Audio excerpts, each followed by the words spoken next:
gente começa uma série sobre escatologia. Como vai funcionar? Vou explicar já de cara. A gente vai começar pelo sermão escatológico de Jesus. Eu vou focar em Marcos capítulo 13 e pegar também referências dos textos em Mateus e Lucas. Depois que a gente fizer toda essa exposição, que deve demorar de 3 a 4 semanas, a gente vai para alguns textos no Apocalipse, tá bom? O objetivo é que a gente aprofunde bastante. Então, assim, eu vou com bastante calma, eu não vou correr, porque eu quero desenvolver bastante esse tema. E por que falar sobre escatologia dentro dos 6 dias de batalha espiritual? Pelo simples fato de que existe uma batalha pelas nossas almas. E essa batalha só se findará na segunda vinda de Jesus Cristo. Portanto, hoje, a gente vai falar sobre o quê? Sobre a queda do templo de Jerusalém e sobre o princípio das dores, que é o primeiro tempo escatológico.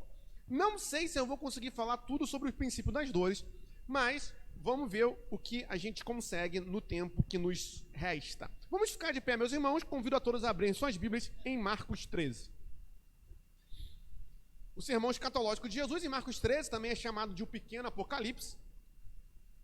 E é quando Jesus começa a tratar sobre o final dos tempos e sobre a sua vinda. Pode botar o texto, isso aí. Diz assim a palavra do Senhor.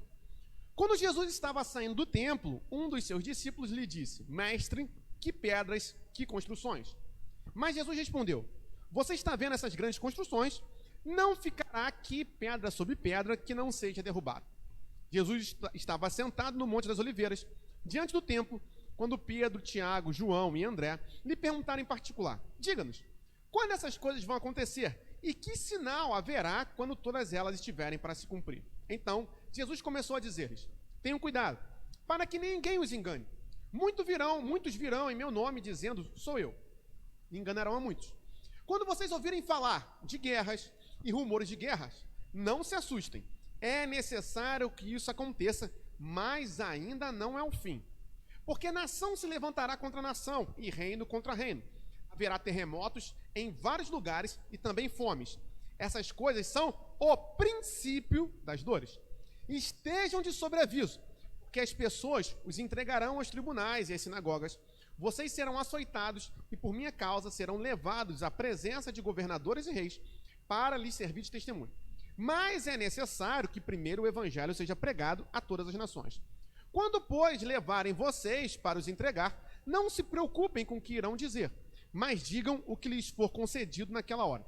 Porque não são vocês que estão falando, mas o Espírito Santo. Um irmão entregará à morte outro irmão. O pai entregará ao filho. Haverá filhos que se levantarão contra os seus pais e os matarão. Todos odiarão vocês por causa do meu nome. Aquele, porém, que ficar firme até o fim, esse será salvo. Até aqui, meus irmãos, vamos orar. Senhor nosso Deus e nosso Pai, é com temor e tremor que nos aproximamos da Tua Palavra. Tem misericórdia de nós, ilumine nosso entendimento, a fim de sabermos sobre Ti nessa noite. Essa é a nossa oração, em nome de Jesus. Amém. Podemos sentar? Pode botar os slides. Eu preparei, essa vai ser uma mensagem de slides. Temas mais complexos, eu estou preparando os slides para poder facilitar para os irmãos e explicar os contextos. Então, vocês vão poder acompanhar aqui na projeção. Escatologia, o discurso escatológico de Jesus em Marcos capítulo 13. Pode passar, Cadu, por favor. Vamos lá. Versículo 1 diz assim: Quando Jesus estava saindo do templo, um dos seus discípulos lhe disse: Mestre, que pedras, que construções. O que está acontecendo? Essa é a última semana de vida de Jesus. Jesus acabou de sair do templo. Esse é o segundo templo, porque o primeiro templo, o templo original de Salomão, foi destruído. O rei reconstruiu e esse é o segundo templo. Então, eles acabaram de sair e eles estão olhando o templo. Pode passar.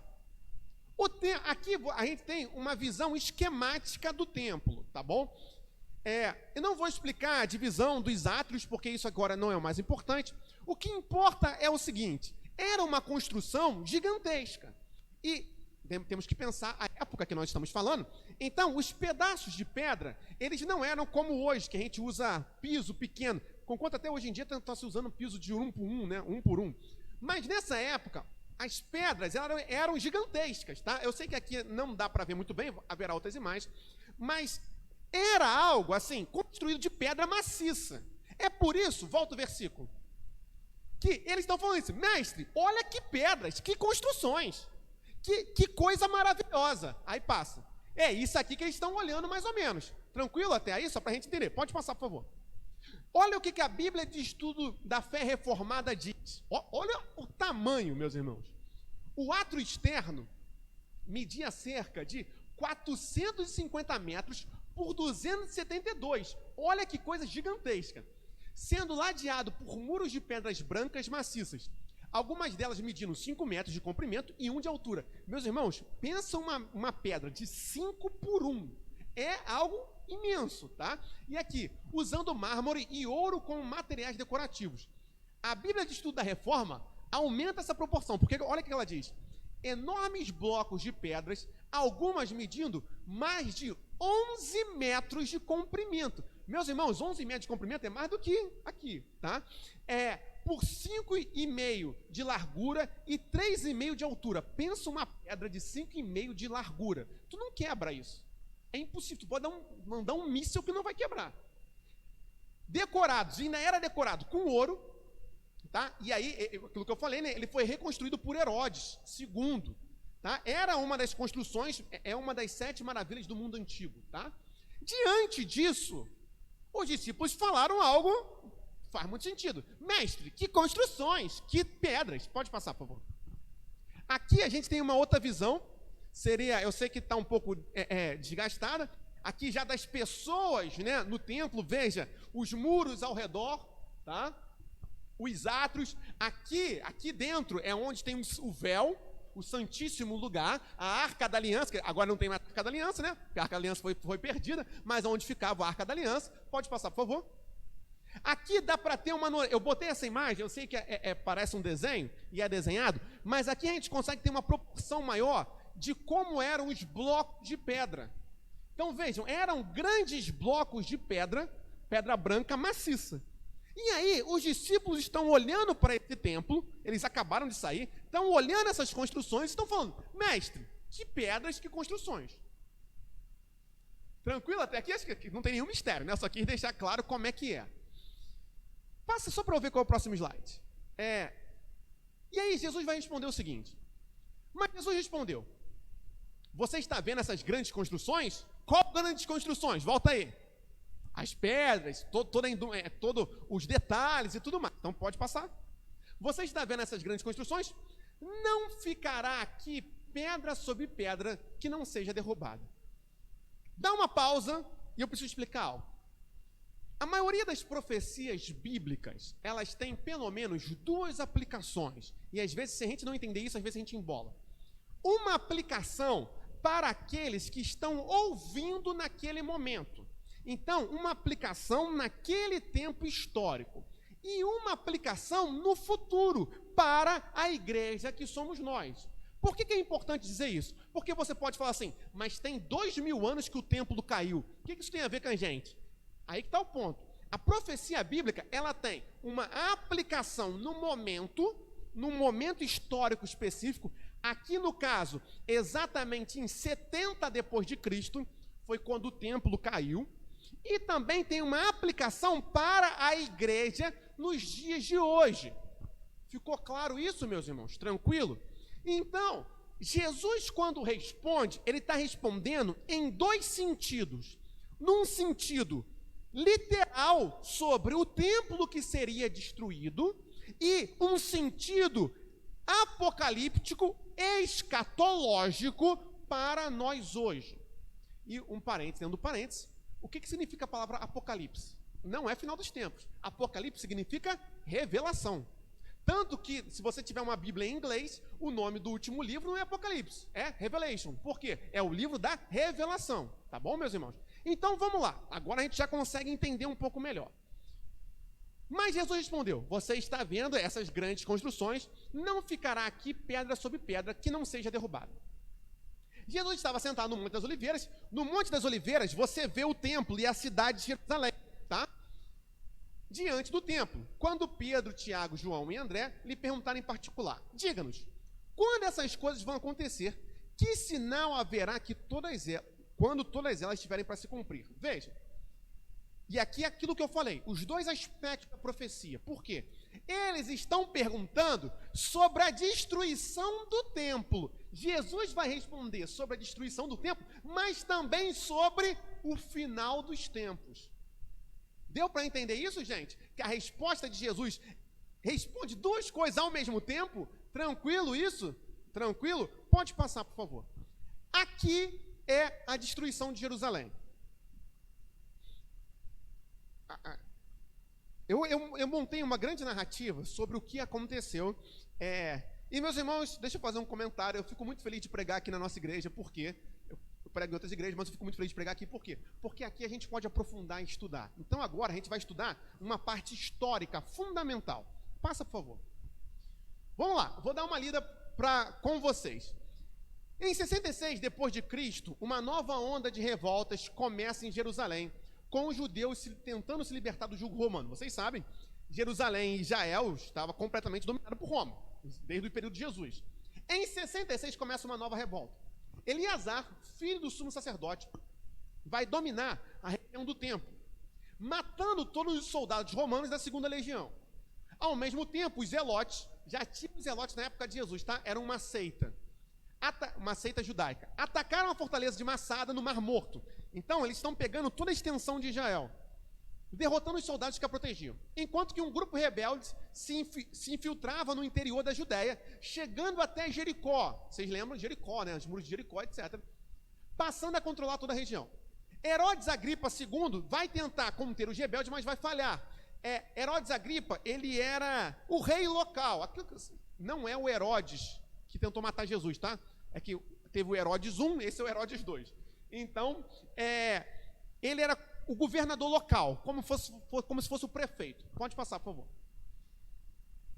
Não vai dar certo. Caio Sérgio Galo, governador da província romana da Síria, marcha para a Judéia com 28 mil soldados. Então, veja, os judeus se revoltaram, tomaram o templo, tomaram Jerusalém, foram até Jericó, tomaram a fortaleza do Mar Morto, dominaram tudo. E agora, Roma está contra-atacando com 28 mil homens. Em novembro de 66, ele alcança com seu exército as muralhas externas de Jerusalém, sitiando a cidade por apenas 5 dias. Ninguém sabe muito bem o que aconteceu. O que a gente sabe é o seguinte, que Galo deu a ordem para as tropas se retirarem. E aí, as tropas romanas se retiram, os judeus saem de Jerusalém e vão matar todo mundo em Bet-Horon, que era um vale ali perto. Então, eles conquistaram uma grande vitória, os judeus. Pode passar. A proporção da revolta chega até o imperador, Nero. O negócio ficou tão grande, porque agora quem passou vergonha foi Roma. Roma foi derrotado, que chegou no imperador. Nero, então, vai ordenar ao seu tenente-general Vespasiano, que vai ser o próximo imperador, que resolva a situação. Olha agora, Vespasiano vai marchar para a Judéia com 60 mil soldados, divididos em 3 legiões, 23 cortes e 6 divisões de cavalo, além de mais 7 mil homens aliados. Ou, em suma, eles chegaram na Antioquia em junho de 67 com 67 mil homens. Tem um ano de revolta judaica e a Roma está vindo com 67 mil homens na liderança de Vespasiano para tomar o controle de novo. Tranquilo, gente? Momento histórico aqui. Podia ter botado um fundo musical nesse de batalha e tal. Pode passar. E Vespasiano vai conseguir. Ele vai invadir, vai penetrar na Judéia, vai derrotar grande parte das forças rebeldes em menos de um mês. Porque aí também as legiões romanas, as 3 legiões, entraram matando todo mundo. Só que quando ele chega em Jerusalém, a guerra vai se arrastar até junho do ano seguinte, até 68.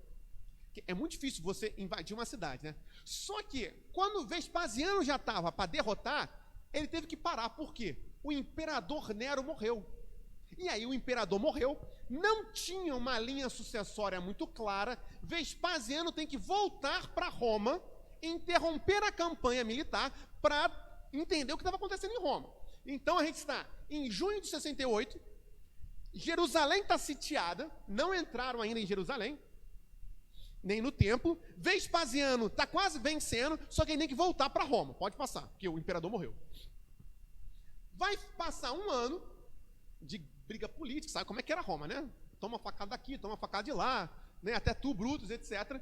Mas o ano se passa, Entre maio e junho de 69, Vespasiano volta a atacar a Judéia. Os judeus, eles conseguiram tomar, quando Vespasiano recua, os judeus, eles dão uma dominada na Judéia, só que Vespasiano volta e vem matando todo mundo. E ele vai controlar tudo, menos 4 regiões: Jerusalém, Massada, Macarus e Herodion, que eram grandes fortalezas, tá? Principalmente Massada era uma grande fortaleza do Mar Morto, que tinha um contingente de homens muito grande. Só que aí o que acontece? Isso aqui até junho. Em julho de 69, Vespasiano tem que parar a guerra de novo. Por quê? Algo que talvez meio inesperado, talvez não. O povo romano no Egito declara Vespasiano como novo imperador. E aí começa uma briga política gigantesca. Vespasiano vai para Alexandria para tentar ver o que vai acontecer, porque declararam ele o novo imperador, e ele deixa o seu filho e general, o famosíssimo Tito, para o quê? Continuar o ataque para Jerusalém. Pode passar. Tito, então, no ano 70 depois de Cristo, vai atacar o ponto mais fraco dos muros de Jerusalém, a terceira muralha. Era o ponto mais frágil, a oeste da cidade. Ele consegue penetrar da cidade e parte em direção ao templo, de modo que, no dia 30 de agosto do ano 70 depois de Cristo, o templo de Jerusalém é destruído por Tito, roubando os utensílios sagrados e incendiando a cidade. Isso aqui tudo eu peguei, tem que citar a fonte, ensinando a história. É um blog muito interessante, que vale a pena você ler. O que acontece? Pode passar. Aqui a gente tem uma imagem do que aconteceu. Veja, eles roubando os elementos sagrados, né, do templo. É claro que aqui, se você entender assim, para nós cristãos já não era mais sagrado, porque Jesus já tinha subido para o céu, mas para os judeus continuava sendo o templo, tá? Aqui é a parte principal do templo. Lembra aquela que eu mostrei, que seria o Santíssimo Lugar? Veja, eles estão tacando as pessoas lá de cima. E tacaram fogo em tudo. Pode passar, acho que tem outra imagem. Tá, não, pode voltar. E aí, aqui se cumpriu literalmente a profecia de Jesus, porque Jesus falou o seguinte: não vai ficar pedra sobre pedra. Flávio Joséfo, o grande historiador dos hebreus, que viu isso aqui, só que foi poupado porque ele escrevia muito bem, então ele se tornou o grande cronista judeu, explica o que aconteceu. Quando Roma invade, ela ataca fogo na cidade. Só que lembrem-se, meus irmãos, as colunas do templo e as paredes eram revestidas de ouro. O fogo foi tanto, porque queimou por 3 dias, que o ouro da parede derreteu. E como o chão ele era de pedra, o ouro derreteu e escorreu para o meio das pedras. Então o que acontece? Os soldados vão esperar o ouro solidificar e depois vão fazer o quê? Literalmente arrancar as pedras para pegar o ouro que tinha ficado debaixo. Por isso que literalmente não ficou pedra sobre pedra. Não é metafórico, é literal. Deu para entender, gente? A profecia se cumpre 100% aquilo que Jesus tinha dito e que parecia impossível, tá? Pode passar, por favor. A profecia de Jesus se cumpriu literalmente, em todos os aspectos. O que os discípulos não podiam imaginar é que literalmente não ficará pedra sobre pedra. Pois, como nos explica Flávio Joséfo, o incêndio na cidade foi tão grande que o ouro dos utensílios do templo derreteu, escorrendo para as frestas das paredes no chão, das pedras no chão. Quando se solidificou, os soldados invadiram o templo e arrancaram as pedras do chão e da parede para conseguir o ouro que ali havia escorrido. E assim, cumprindo a profecia de Jesus, se iniciou o princípio das dores. Por que isso era tão simbólico? Porque talvez você pense assim, mas Jesus não já tinha subido? Qual a importância? A gente tem que entender como os judeus viram isso. Entendam, meus irmãos. O que os judeus entenderam? Quando Jesus fala, lembra que Jesus foi morto por 2 motivos. 2 motivos judaicos e um motivo romano. Os 2 motivos judaicos, um foi blasfêmia contra o nome de Deus e blasfêmia contra o templo. Que lembra que Jesus falou que o templo seria destruído e restaurado? Só que Jesus falava sobre o próprio corpo dele. Qual é o ponto? É muito simples. Aonde se faziam os sacrifícios? No templo. O sacrifício era por causa do quê? Eu pequei e Israel pecou. Você tinha que ir lá matar o cordeiro para poder ter perdão do pecado. Se você não tem... Volta a imagem, por favor. Se você não tem mais templo, você não tem mais aonde fazer sacrifício. Se não tem mais aonde fazer sacrifício, não tem mais o quê? Perdão. Se não tem mais perdão, é o fim. Foram isso que os judeus entenderam. Fez sentido, meus irmãos? Por isso que quando Jesus fala que o templo vai ser destruído, é um choque, porque eles pensaram o seguinte: então Deus nos condenou, é o fim. O que os judeus não entenderam é o quê? Duas coisas. Deus não habita mais em templos de pedra. Deus agora habita no coração humano, o véu foi rasgado. E 2, não precisa mais de sacrifício de animais. O Cordeiro de Deus já pagou o preço. Por isso que hoje a gente não precisa mais do templo para fazer sacrifício. Tá bom, meus irmãos? Pode passar, por favor. Aqui, você já pulou para o outro, né? Aqui é só um exemplo do não ficar pedra sobre pedra. Então aqui você pode... É óbvio que essa imagem aqui não é uma foto lá de quando aconteceu, mas só para entender, eles arrancaram as pedras para poder tirar o ouro de baixo, tá? Pode passar. Para que possamos entender aquilo que eu expliquei antes. A grande maioria das profecias bíblicas, precisamos entender que elas possuem um duplo cumprimento ou uma dupla aplicação. Uma primeira aplicação aos ouvintes imediatos da profecia, no caso, os discípulos. E uma segunda para nós hoje, a Igreja de Cristo. Já falei sobre isso, pode passar. Portanto, a profecia da destruição do templo se aplicava a um fato histórico concreto na história de Israel. A queda do templo no ano 70. Bem como se aplica para marcar um novo período na história da humanidade, que se chama o princípio das dores. Eu vou explicar isso em seguida. Mas observemos o mesmo texto, só que escrito por Mateus, porque isso aqui é narrado por Mateus, Marcos e Lucas. Pode passar. Gente, está tranquilo até aqui? De boa? Estamos acompanhando? Então a gente vai com bastante calma, tá? Vamos lá. Jesus estava sentado no Monte das Oliveiras, quando os discípulos se aproximaram dele, em particular, lhe pediram: diga-nos, quando essas coisas vão acontecer e que sinal haverá aqui da sua vinda e do fim dos tempos? Veja que Jesus não tinha falado sobre isso. Jesus tinha falado só sobre o templo, mas aquilo que eu expliquei, eles entenderam como judeus, porque aqui eles ainda eram judeus. Judeus, religião, né? Judeu povo sempre vão ser. Eles tinham a clareza o quê? Que se o templo vai ser destruído, já é o fim dos tempos. Pode passar, eu acho que eu explico isso no próximo slide. Aqui. Porque os discípulos perguntaram sobre a vinda de Cristo e o final dos tempos, se Jesus havia dito apenas sobre a destruição do templo. Pode passar. Por isso que a gente tem que ir bem, né? Para entender todos os contextos. Pois enquanto judeus, eles entendiam que se o templo fosse destruído, Deus não habitaria mais no meio do seu povo, porque Deus habitava literalmente no templo, tá? O que eles não entendem... vai aparecer aqui. E isso só poderia indicar o fim. Mais do que isso, o templo era o local dos sacrifícios, pelo pecado. Sem templo, não poderia haver redenção. O que eles ainda não sabiam, depois foram saber, é que agora o véu seria rasgado. E Deus habitará no coração dos homens, porque Jesus é o sacrifício perfeito por nossos pecados. Jesus, ao responder, então está respondendo duplamente, tanto sobre o templo, o fato histórico do templo, quanto da sua vinda. Então, a resposta de Jesus, ela tem duas aplicações, fantástico, tem duas aplicações, tanto sobre o templo que seria destruído, como sobre a vinda dele, a segunda vinda dele. Gente, tranquilo?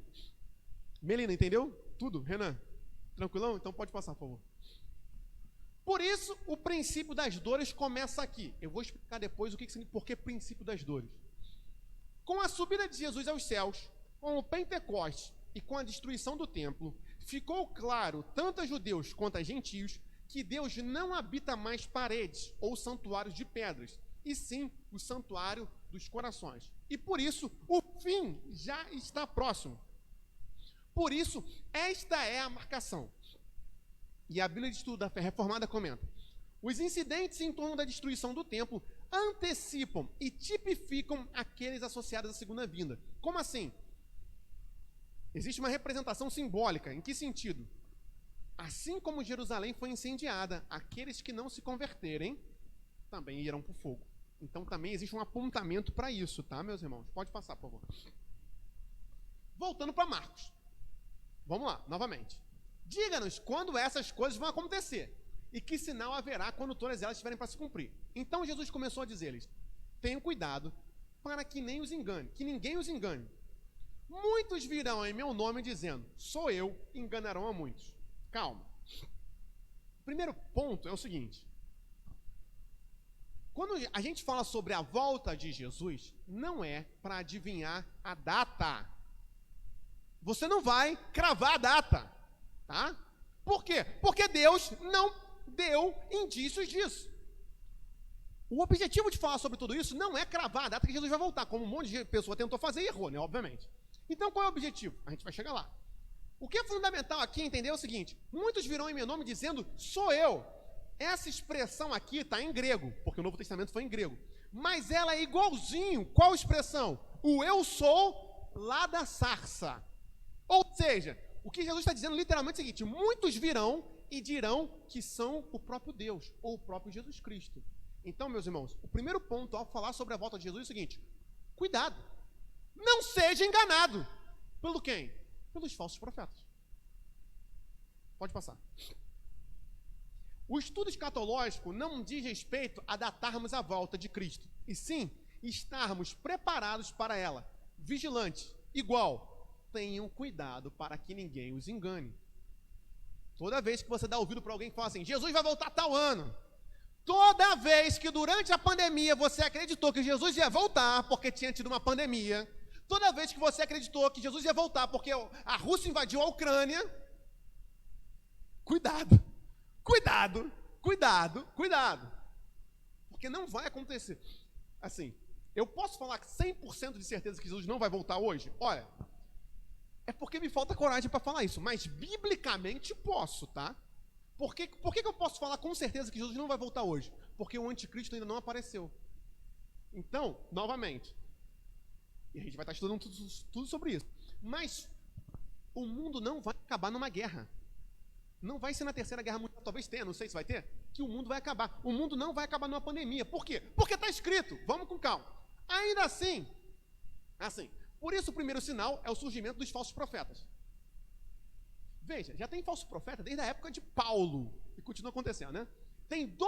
O que eu acho interessante é o seguinte, o tempo que a gente está se chama o quê?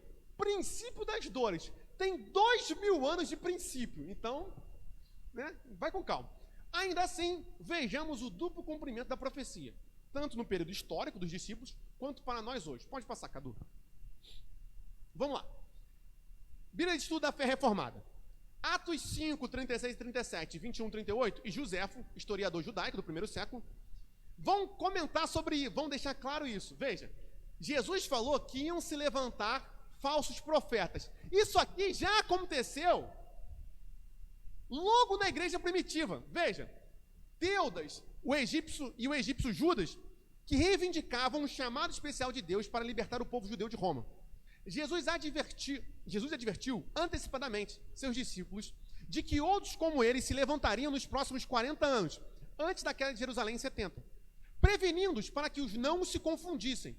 Veja, em um século depois, em 130, Simão Barroquebas, líder de uma rebelião judaica contra os romanos, reivindicou ser o Messias e foi aceito como tal. Desde então, a lista dos falsos messias só foi crescendo.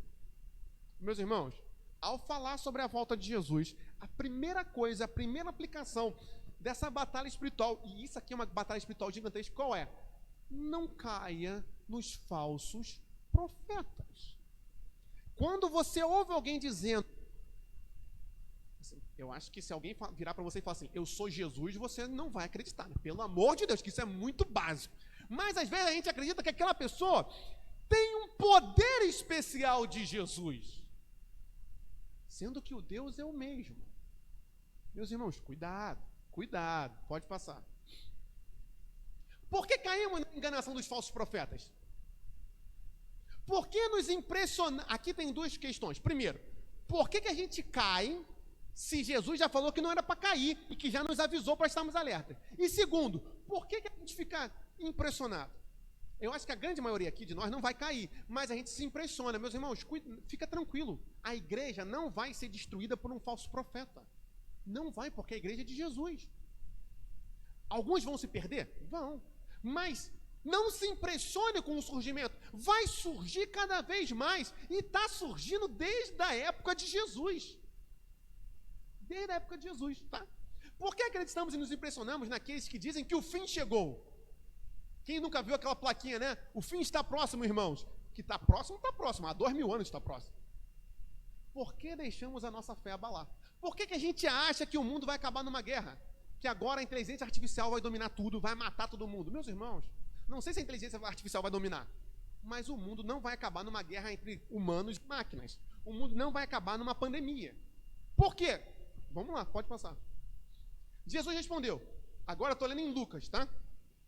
Tenham cuidado para não... Eu vou estar sempre lendo.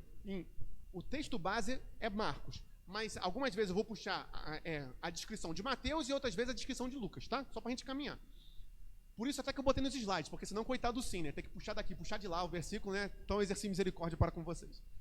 Tenham cuidado para não serem enganados, porque muitos virão em meu nome, dizendo, sou eu, e também chegou a hora, porém, não vão atrás deles. Meus irmãos, o primeiro motivo para estarmos falando isso qual é? Para não sermos enganados. Existe uma batalha espiritual gigantesca pela nossa mente. Não sei se vocês vão lembrar, pessoal, eu ia falar mais antigo, mas não sei se mais antigo é uma expressão boa, pessoal mais vivido, talvez se lembre que, eu não vou lembrar quando, eu acho que foi anos 90, eu não sei exatamente aonde foi, não sei se foi na Venezuela, que teve uma seita que todo mundo se matou, porque disse que Jesus ia voltar, não sei se vocês lembram disso, ou então que eles iam ser levados para uma nave, era um lance, de vez em quando acontece um bagulho doido desse, que as pessoas acreditam e fazem suicídio coletivo. Meus irmãos, não se engane quando alguém falar chegou a hora. A Ellen White cravou a volta de Jesus 3 vezes e errou as 3 vezes, né? Diga-se passagem. Não vão atrás deles. Em nome de Jesus. Pode passar. E as guerras? Ah, não. Vamos lá. Foi pandemia e guerra da Ucrânia. Teve muita gente tendo certeza que Jesus ia voltar vai voltar. Gente, passa. Quando vocês ouvirem falar de guerras e rumores de guerras, voltei para Marcos, não se assustem. É necessário que isso aconteça, mas ainda não é o fim. O mundo não vai acabar numa guerra. Por quê? Porque está escrito que ainda não é o fim. Fácil. Viu como é fácil? Não vai acabar numa guerra. Não estou falando que não possa existir uma guerra que mate metade do mundo. Pode. Mas nem que fique só um casal. Igual lá Noé e a família dele. Mas acabar em guerra não vai. Então, olha só, não sou eu que estou falando, não fique chateado comigo. Quando vocês ouvirem falar de guerras e rumores de guerras, não se assustem. Veja, é necessário que isso aconteça. Aí você vai falar assim, mas por que é necessário que isso aconteça? Eu te respondo. Para ficar claro para você, para mim e para todos, que só existe uma solução. Quem? Jesus. Quanto mais o amor se esfriar, quanto mais guerra, quanto mais tragédia, fica claro que a única solução é quem? É Jesus. A guerra da Ucrânia, para mim, é muito simbólica. Por quê? Eu vou ser sincero com vocês. Durante a pandemia, não preciso explicar o que foi a pandemia, que todos nós aqui somos sobreviventes da pandemia, né? Eu acreditava nisso, que o mundo ia se unir depois. Não totalmente, mas eu falei assim, as pessoas vão ficar mais... Morreu milhões de pessoas, gente. Milhões. No Brasil, os números são muito baixos, morreu muito mais. E eu realmente achei, vai aumentar o amor fraternal. A gente não tinha saído da pandemia. Houve a maior invasão a um país desde o dia D lá na Normandia, quando os aliados invadiram para recuperar a Europa. Desde a Segunda Guerra, nunca tinha tido uma invasão tão grande quanto a Rússia invadindo a Ucrânia. Meus irmãos, e isso deixa claro o quê?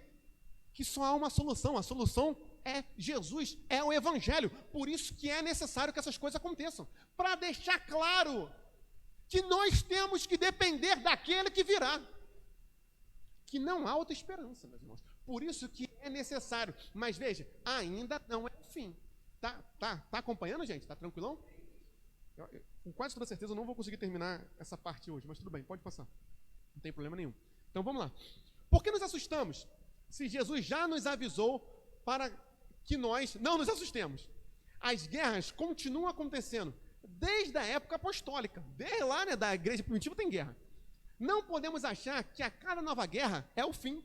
Jesus nos alerta para que estejamos vigilantes e não desesperados com os conflitos geopolíticos, nem com os fenômenos da natureza.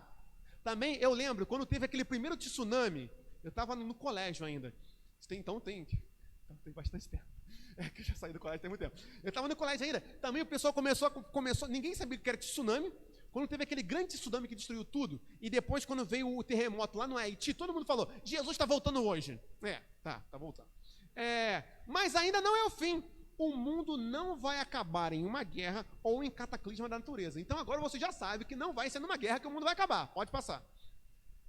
Mas por que é necessário? Para mostrar para toda a criação que somente do Senhor vem a salvação, como a gente leu hoje no Salmo 3, versículo 8, e como Jonas falou no fundo do peixe do mar. No peixe, né? É isso aí. Que sem Jesus nós nos destruímos a nós mesmos. O amor se esfria, pois o amor não é natural do homem. E eu já trabalhei isso aqui, não vou explicar de novo. Mas o amor não é natural de nós. Por quê? Só Deus traz o amor ao homem. Então, por isso que o amor vai esfriar, para deixar cada vez mais claro que só Jesus salva. O princípio das dores revela a nossa total dependência de Jesus e daquele que virá, Jesus. Pode passar, por favor, Cadu.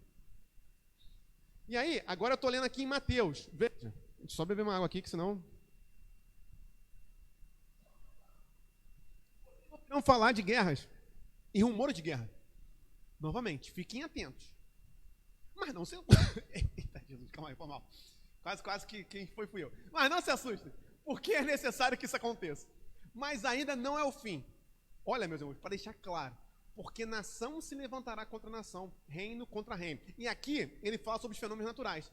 Haverá fomes e terremotos em vários lugares, mas ainda não é o fim. Não é o fim. Pode passar, por favor. Passou? Ah, sim, agora em Lucas. É que eu li em Mateus e agora em Lucas. Vamos lá. Quando vocês ouvirem falar de guerras e revoluções, lembra que teve várias revoluções no Oriente Médio, nesse período agora? Não fiquem assustados, pois é necessário que primeiro aconteçam essas coisas, mas o fim não será logo. Então Jesus lhe disse, nação se levantará contra nação e reino contra reino. Haverá grandes terremotos. Andou tendo uns terremotos lá no sul, né? Se não estou enganado agora. E olha aqui, epidemias. Então a Bíblia já tinha avisado, já, olha só. E a gente achando que a pandemia já estava avisada há muito tempo, né? E fome em vários lugares. Coisas espantosas. E também grandes sinais vindos do céu. Não se assuste quando começar a descer um monte de coisa do céu. Tanto não quer ter, não. Mas vai começar a cair, sei lá, né? Tem abre parênteses aqui, tem nada a ver, mas tem a ver e não tem. Naquela série Watchmen, da HBO, por um motivo aleatório, sabe o que chovia? Lula. Você pensou que tu tá no meio tá lá na tua rua, aqui, né? Varrendo, e cai uma lula do céu. Eu não sei se vai cair lula do céu, né? Mas vai cair uns negócios bizarros, então espantosos. Então fiquem tranquilos, pode passar. O que está havendo, então? O que está havendo? Vamos ver, a Bíblia responde, pode passar. Porque nação, aí agora eu estou lendo várias coisas ao mesmo tempo. Porque nação se levantará contra nação e reino contra reino. Haverá terremotos em vários lugares e também fomes. Essas coisas são o princípio das dores. E aqui em Mateus, porém, todas essas coisas são o princípio das dores. O que significa isso? Quando Jesus fala, e eu vou ter que interromper basicamente aqui, quando Jesus fala sobre o final dos tempos, Jesus usa a metáfora de um parto. As irmãs que já ficaram grávidas sabem que no começo as contrações são mais curtas e demoram mais a acontecer. É quando começa as dores. É quando a mulher já está com aquele barrigão, ela está em casa, aí faz assim, aí o marido fala, deu ruim que é agora, e sai correndo. Então, é isso. Depois, o que vai acontecendo? As contrações vão ficando mais extensas e mais frequentes. Existe momento medicina e NV, é de Deus. Existe algo chamado partograma, E no partograma, eu não sou obstetra, graças a Deus, mas tive aula, né?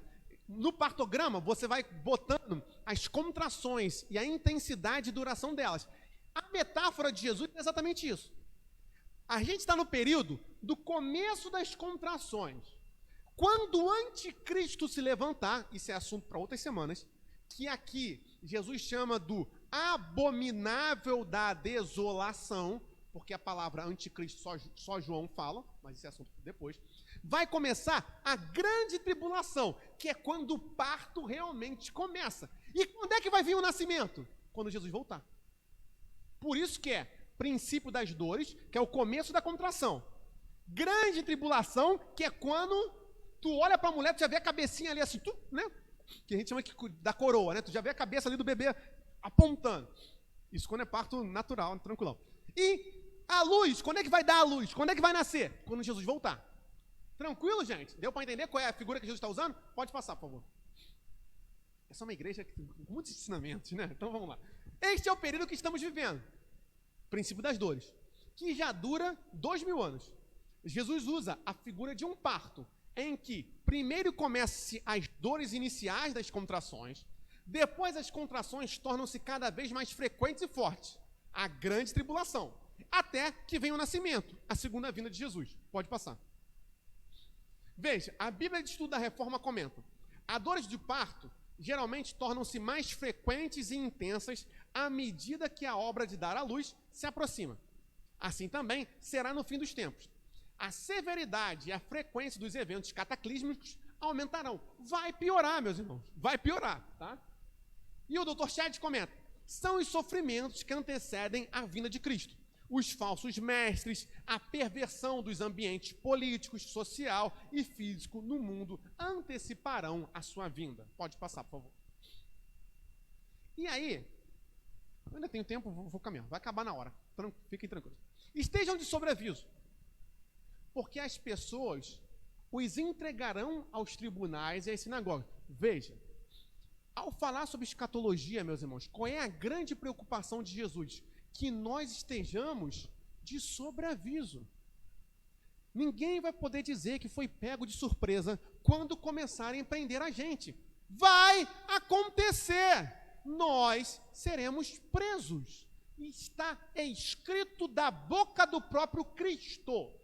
Estejam de sobreaviso, porque as pessoas os entregarão aos tribunais, tribunal religioso e às sinagogas. Vocês serão, está informado que vai acontecer, açoitados e, por minha causa, por causa do nome de Jesus, serão levados à presença de governadores e reis. Mas por quê? Para lhes servir de testemunho. E isso aqui, Jesus, isso aqui é fantástico. Reparem, meus irmãos. Jesus profetiza que isso vai acontecer. Só que você pode falar assim: mas como eu vou resistir? Eu te falo, não vai. Só que já que a gente não tem como resistir, porque como é que você resiste a isso? A menos que haja o quê? Revestimento de poder. E quando acontece isso? Atos. Permaneceis em Jerusalém, até que do alto sejais revestidos de poder. Então serão o quê? Minhas testemunhas.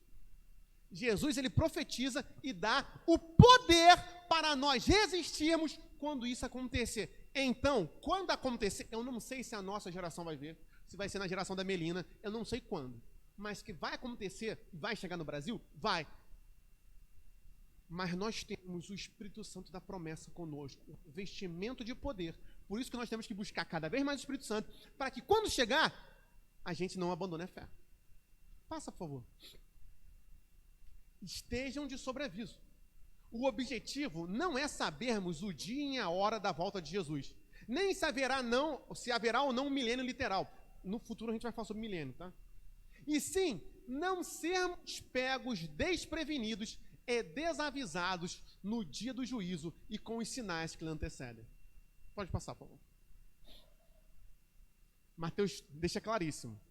E ainda acrescenta, né? Vocês serão entregues para serem maltratados e eles os matarão. Vocês serão odiados por todas as nações por causa do meu nome. E agora a gente entende algo que às vezes a gente não entende. Passa, por favor. Eu acho que vai estar o próximo slide. Primeiro que é por causa do nome dele. Cuidado quando o pessoal te odeia, não é por causa do nome dele, porque você é chato. Aí não adianta falar que é Jesus não, tá? Não seja um crente chato, seja um crente legal. Mas pode passar, é só para descontrair.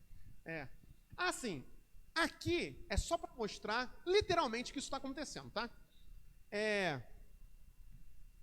Isso aqui, perseguição em números. Então, só para deixar claro para vocês, meus irmãos, que eu não estou falando de algo que vai acontecer daqui a 1000 anos. Já está acontecendo. Esse aqui é o relatório da perseguição de 2023 do Portas Abertas. Vocês podem ter isso. Bem, se vocês quiserem, eu mando no grupo. Não precisa querer, não. Vou mandar. Pronto. Dados sobre a perseguição. Eu sei que não dá para ler daí, mas eu vou ler. Dados sobre a perseguição e discriminação vividas por cristãos nos países de maior perseguição em 2023. Vamos lá. Isso aqui, esse número aqui está bem defasado, tá? A gente tem noção disso. Por quê? Simples. O Talibã não informa quantos cristãos ele matou. A Coreia do Norte não informa. Então, isso aqui é só um dado, mas já vale. 5.621 cristãos foram mortos por causa da fé. 4.542 foram presos ou condenados sem julgamento por causa da fé. Mais de 2.000 igrejas foram atacadas. Mais de 5.000 cristãos foram sequestrados por causa da fé. Meus irmãos, esteja de sobreaviso. Por isso que é batalha espiritual. Esteja avisado. Vai acontecer. Pode passar, por favor. E aqui é aquilo que eu falei. Nós seremos perseguidos por causa do nome de Jesus, a fim de que sirvamos de testemunha. Isso nos é naturalmente impossível. Para isso, o revestimento de poder, o batismo com o Espírito Santo. Por isso que quem fala que não tem batismo com o Espírito Santo, vai ler a Bíblia, porque se não tiver batismo com o Espírito Santo, não dá. Vamos lá, Jesus respondeu. Veja que a resposta lá em Atos é a mesma temática. Não cabe a vocês conhecer tempos ou épocas que o Pai fixou pela sua própria autoridade, a volta de Jesus. Mas vocês receberão poder ao descer sobre vocês o Espírito Santo, o batismo com o Espírito Santo, e vocês serão testemunhas. E aí, eu vou fechar aqui porque eu tenho que acabar o culto, né? Eu queria continuar, mas o rigor doutrinário é mais forte. Meus irmãos, não adianta você saber que Jesus está voltando, que as coisas vão piorar, se você não buscar revestimento de poder. Porque se não buscar revestimento de poder é igual a Espírito Santo, se você já foi batizado com o Espírito Santo. A confirmação, se nunca foi, busca o batismo. Porque se não for o Espírito Santo, nós não vamos resistir. Até porque o próprio Jesus disse que se o tempo não fosse abreviado, todos se perderiam, né? A gente vai falar isso depois. Então, em nome de Jesus, busquem o Espírito Santo. Passa só para eu ver o que vai acontecer aqui agora. E aí depois eu vou explicar isso. Amém, meus irmãos? Porque eu parei minha frase porque eu pensei numa pergunta. E agora, momento, pergunta para a igreja. A programação era eu falar sobre a armadura de Deus amanhã. Mas eu posso seguir aqui. Vocês preferem que eu siga aqui amanhã? É de comum acordo da eclésia? Por que você tirou? Tá bom, não tem problema. Então amanhã eu vou seguir exatamente daqui. Eu não vou entrar na armadura de Deus, eu vou entrar na armadura de Deus na sexta-feira. Na sexta-feira a gente fala sobre a armadura de Deus e a gente segue para poder terminar esse primeiro bloco de aplicação. Pode ser? Amém? De acordo todos? Aqueles que não puderem estar, eu já vou estar postando hoje o vídeo, tá bom? Vamos orar? Fique de pé, meu irmão, minha irmã.